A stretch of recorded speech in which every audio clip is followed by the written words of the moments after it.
কখনো কি ভেবেছেন একটি কুৎসিত শুঁয়োপোকা কিভাবে রঙের জাদুকর প্রজাপতিতে পরিণত হয়?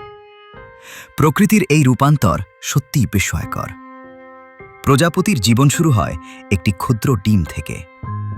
সেই ডিম থেকে বেরিয়ে আসে একটি লোলক শুঁয়োপোকা, যার কাজ শুধু লতাপাতা খাওয়া। এরপর আসে সবচাইতে রহস্যময় ধাপ, পিউপা বা পিউপা দশা। সে নিজেকে বন্ধ করে ফেলে এক খোলের ভেতর। বাইরে থেকে স্থির মনে হলেও ভেতরে ভেতরে তার শরীরের প্রতিটি অংশ নতুন করে তৈরি হয়। কয়েক সপ্তাহ পর সেই খোলস ভেঙে বেরিয়ে আসে রঙিন ডানার এক মায়াবী প্রজাপতি। এই সৌন্দর্য খুব অল্প সময়ের জন্য।